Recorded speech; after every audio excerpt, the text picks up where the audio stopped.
Hi friends, welcome. Today our recipe is పప్పు కట్టు. ఎప్పుడు పప్పుతో తోటకూర పప్పు, పాలకూర పప్పు, టమాటా పప్పే కాకుండా ఒక్కసారి ఇలా ట్రై చేసి చూడండి, చాలా బాగుంటుంది. ముందుగా దీనికోసం హాఫ్ కప్ పప్పు తీసుకోండి. హాఫ్ కప్ పప్పుని బాగా కడుక్కొని దానిలో కొంచెం వాటర్ వేసుకొని 5-6 విజిల్స్ రానివ్వండి.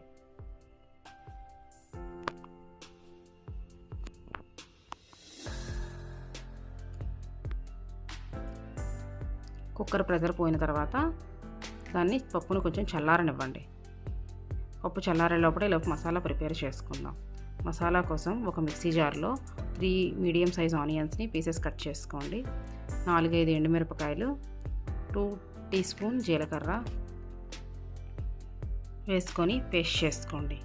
ఇలా పేస్ట్ చేసుకున్న తర్వాత ముందుగా మనం ఉడికించి చల్లార్చి పెట్టుకున్న పప్పును కూడా వేసుకొని మెత్తని పేస్ట్లా చేసుకోవాలి. ఇప్పుడు మేకింగ్ ప్రాసెస్ చూద్దాం. పొయ్యి మీద కడాయి పెట్టుకొని ఆయిల్ మరిగిన తర్వాత పోపు దినుసులు వేసుకొని చిటపటలాడనివ్వాలి. తర్వాత కొంచెం కరివేపాకు వేసుకొని వేగనివ్వాలి. కరివేపాకు వేగిన తర్వాత ఒలిచిపెట్టుకున్న 10 లేక 15 తెల్ల రెమ్మలను వేసుకొని వేపుకోవాలి.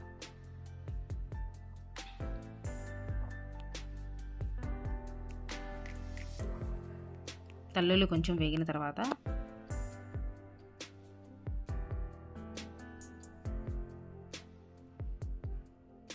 ఉల్లిపాయలు వేసుకోవాలి. ఈ నెలలా కట్ చేసుకొని. చిన్న చిన్న ఉల్లిపాయలు అయితే చాలా బాగుంటాయి, కానీ నాకు ఎక్కడి దొరకలేదు, అందుకని నేను ఉల్లిపాయలు కట్ చేసుకొని వేసుకున్నాను. ఉల్లిపాయలు కొంచెం వేగిన తర్వాత ములంకాయలు వేసుకోవాలి. ఉప్పు పసుపు వేసుకొని ములంకాయని బాగా మగ్గనివ్వాలి. ఇలాంటి రైనీ సీజన్లో క్లైమేట్ చల్లగా ఉన్నప్పుడు ఇది తినడానికి చాలా బాగుంటుంది.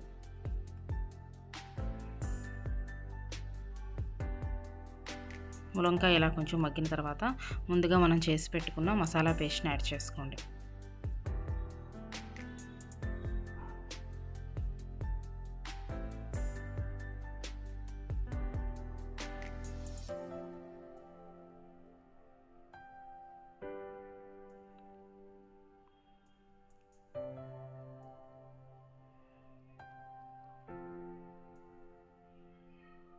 మసాలా పేస్ట్ ఇలా మగ్గిన తర్వాత వాటర్ని యాడ్ చేసుకొని మనం ఎంత పలచగా కావాలనుకుంటే అంత వాటర్ని యాడ్ చేసుకోండి.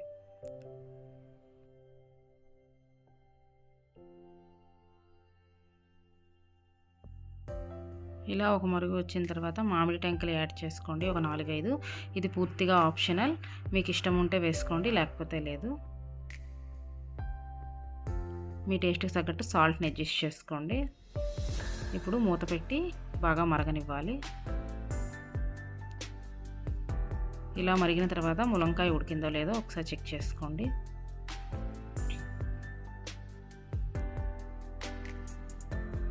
నాకైతే ములంకాయ ఉడికిపోయింది. నేను స్టవ్ ఆఫ్ చేసి పక్కన పెట్టుకుంటున్నాను. మన వేడి వేడి పప్పు కట్టు రెడీ అయిపోయినట్టే. Please like, share and subscribe.